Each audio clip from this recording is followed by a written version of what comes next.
So last day we have ended our discussion over here where we have derived the formula of the speed up ratio, which is basically the ratio between the time taken to execute n number of tasks using k number of stage and considering tau as a time instant or time the length of the clock cycle.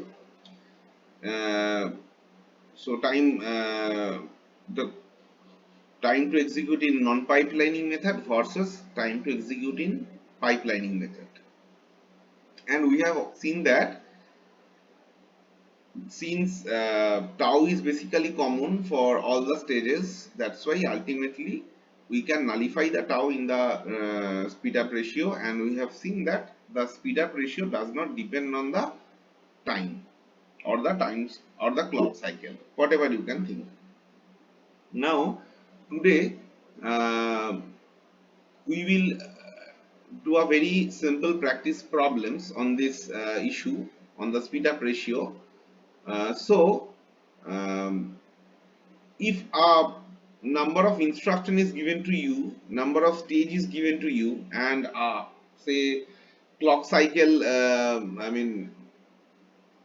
clock cycle value is given to you, then you can easily find out a speed up ratio, right? You don't need to, although the clock cycle length is given, but it is not needed. We can easily see from this equation. You can easily find out the speed up ratio. But let's make the problem little bit complex.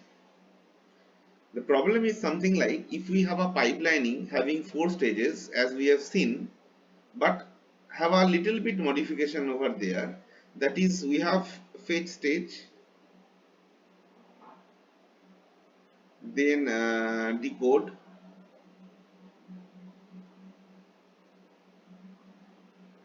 then execute, and then write back. And if we assume that we have something in between, there is a buffer.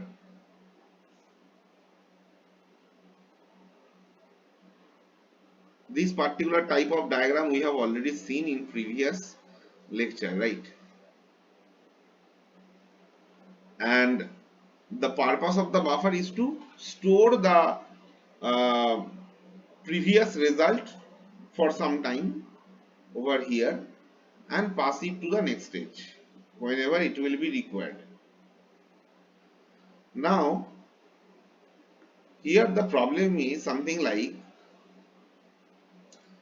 we have a situation like each and every stage has different amount of time to execute its task.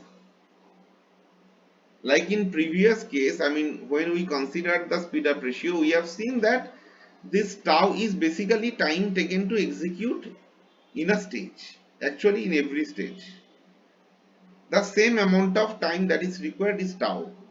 But in my modified problem, suppose I am assuming that each and every stage is taking different amount of time. Suppose the fetch stage required 2 nanoseconds to execute, decode stage required say 3 nanoseconds to execute, execution stage obviously require something more, say 5 nanoseconds to execute, complete its job, and maybe the write back again require 3 nanoseconds to complete its job.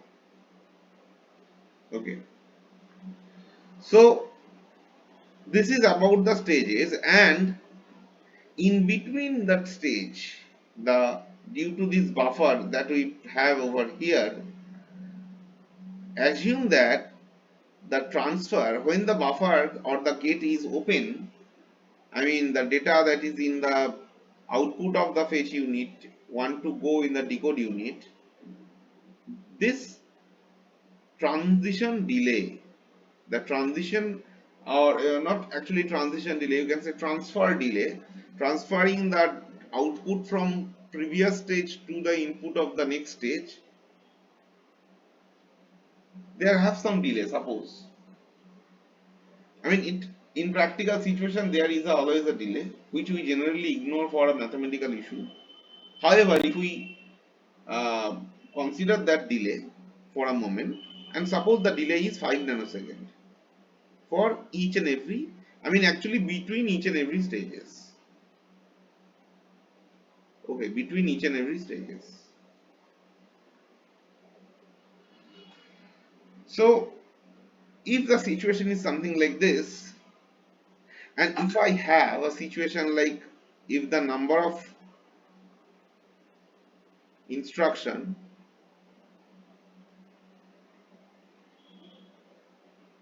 that we want to execute is equal to 5 and the number of stage that already is seen in the diagram is equal to 4 and the tau is not common for all, right, because it's different in different stage, then question is that what is speed up ratio of the pipelining.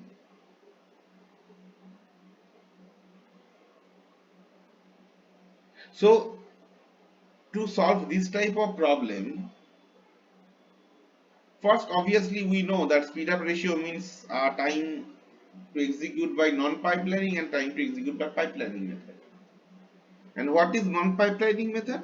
Non-pipelining method follows this type of reservation table. We have already seen that fetch, decode, execute, write back of a particular instruction is done. When the write back of instruction 1 completed, then the fetch of instruction 2 starts.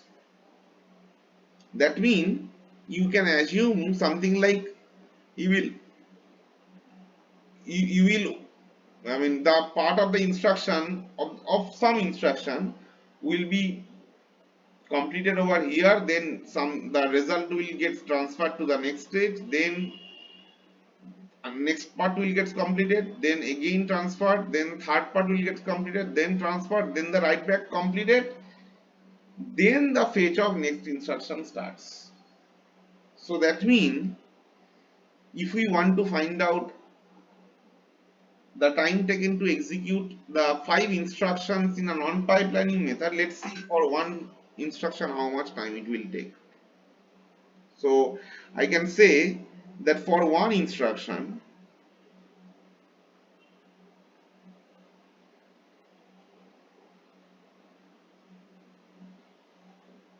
in non-pipelining method,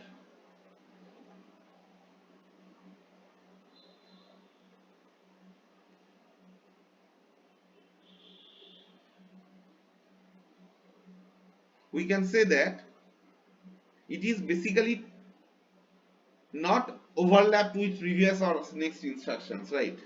That means each and every instruction will individually take 2 nanoseconds for fetch, 3 nanoseconds for decode, 5 nanoseconds for execute and 3 nanoseconds for write back the result. Not only this, the transfer delay 5 nanoseconds will be applied in between each and every stages for them. That means the time taken to for one instruction in non-pipelining method, the time that is required is equal to should be 2 plus 3 plus 5 plus 3. This is for the addition of the time taken in each and every stages, plus it has to be 5 into 3. The reason is 5 nanosecond delay to transfer from fetch to decode. As if you can see from the reservation table that to transfer the data from fetch stage to decode stage in the next clock cycle, there was a delay in between them, that is 5 nanosecond. So that we have to compare, I have to consider, right? That is also I have to consider. So that means the total time will be equal to, I mean 2 plus 3 5 5 10 13 13 plus 15, that is equal to 28 nanosecond. Now you see here you cannot apply the formula that we have in k tau over here, as we have seen in the previous case. The time taken to execute instruction in non-pipelining method is nk tau. You cannot apply the straightforward technique over here. Why? The reason is that tau is different. Tau is different in different stage according to my modified pipeline diagram. That's why we have to follow this order. Now let's see what will happen for a pipelining method. So now you see, in case of pipelining method, what we know? We know that the operations are overlapping, something like this, right? When the decode of instruction 2 is instruction 1 is going on in decode stage, at that time I am keeping the fetch stage busy for fetching instruction 2, and so on for other cases also. So that means you can say that yes, it should follow the equation of n plus k minus 1 tau. But here, what is the value of tau? In this initial problem, we have seen that tau is basically common for all the stages. Tau is the same value for all the stages. But here, in my modified problem, the value of tau is 2 for fetch, 3 nanosecond for decode, 5 nanosecond for execute, 3 nanosecond for the write back stage. So that means for pipeline method,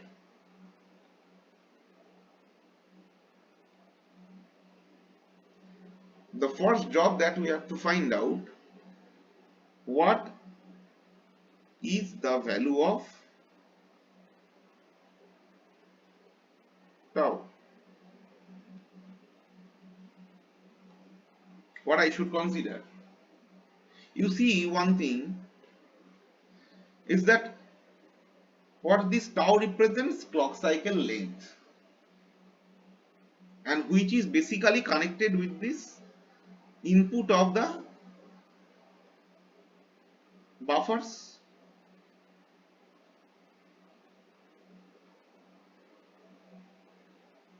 And what is the purpose of this? That after that amount of clock cycle length, after that amount of time, the buffer will be activated, so that as if gate has been opened, so that whatever previous result we can go to the next stage. So now, if I assume for a time being that if I want to take that 2 nanosecond as the tau value of tau, that means I can say that after 2 nanosecond the gate will get activated, right? Now what will happen? Let's see. The fetch stage takes 2 nanosecond to complete its job, but decode stage cannot complete in 2 seconds. It needs 3 seconds to complete. Now if you open the gate after 2 nanosecond, then fetch stage can transfer the result from fetch unit. The fetch stage can transfer the result from stage 1 to decode stage, but decode stage is actually at that moment still busy with the previous instruction. It's not yet completed. So that means a situation happens something like there is a circuit which is busy with some particular job, and suddenly an input came to the circuit. So two things may happen. Circuit may get confused at what to do at that moment, and there is a high possibility that ultimately it will lead to some wrong result from the output of that circuit. And if this wrong result happen in decode stage, maybe it will affect in execution stage. Maybe that can affect in write back stage, because decoding is very important. Decoding will actually tell the entire other circuit and the control unit that what are the orders to activate various control signals and in which orders they have to activate, so that that particular purpose can be solved. We have already seen in the first class. So this is only a discussion I have taken in between fetch and decode, but the philosophy is same for each and every subsequent stages. That means you cannot take lesser amount of time for clock cycle length.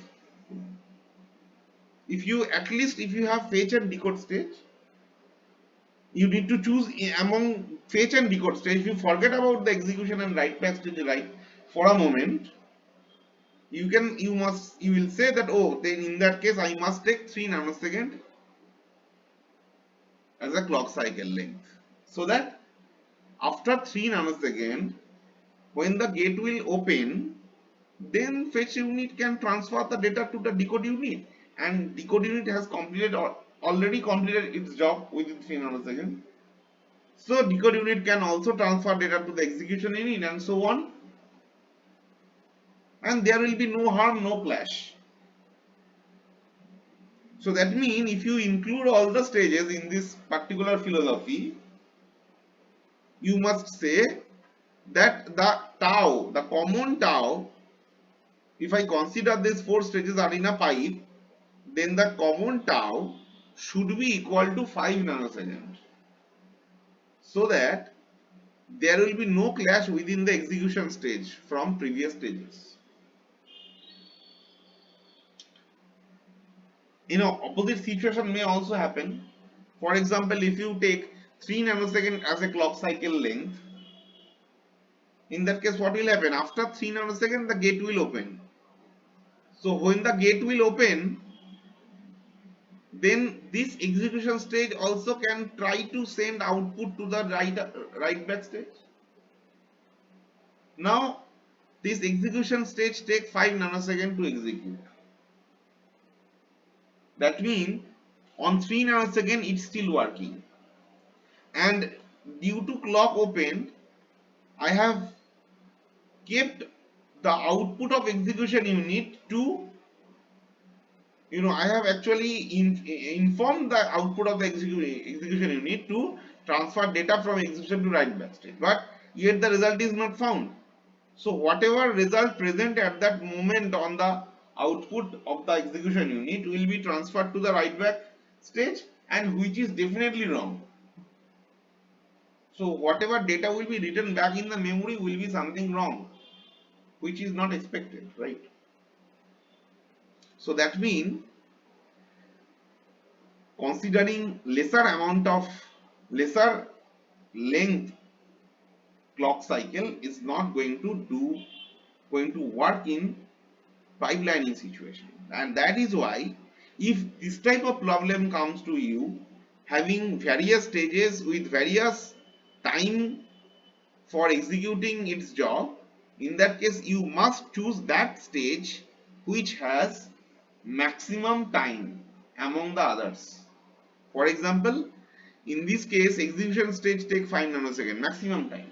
That is why we can take this one as tau should be considered as 5 nanosecond. Now if this is found, then I can easily find out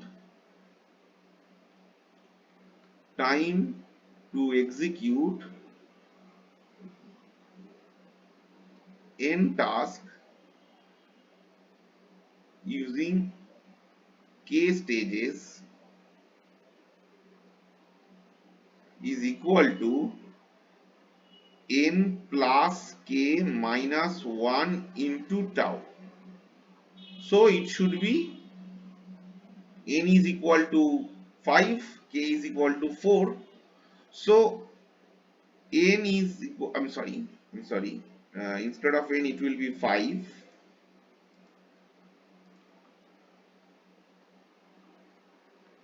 plus 4 minus 1 into 5. Is it correct? I will say no, it is not still correct. Why not? The reason is that you see again you are missing one thing. We are still ignoring the this transfer delay. This is also true in case of pipelining method also. So that means as if you can you can assume something like you have a situation like fetch, then decode, then execute, then write back stage. Just I am taking a very simple snapshot of the original situation. Okay, so assume there is some clock cycles like this, and we are starting with fetch 1, and then we have started decode 1, and at that time we have started fetch 2. This is okay, up to this one it is okay, but one the thing that we are ignoring is between transferring data between fetch and decode stage have a 5 nanosecond delay. That we are ignoring in this equation directly. So the thing that we have to add over here after tau, that is the delay.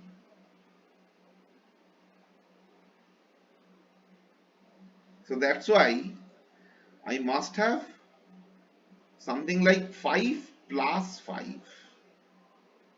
that is equal to 10. So it's basically 9 minus 1, 8 into 10, that means 80 nanosecond. Now I think speed up ratio will be easier to find out. So the speed up will be, some people say speed up, some people say speed up ratio. Actually, they are frequently used, either speed up or speed up ratio in the computer architecture literature. So speed up ratio will be equal to time taken to execute by non-pipelining method, that is 28. Am I correct?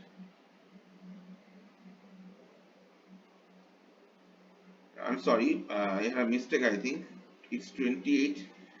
Uh,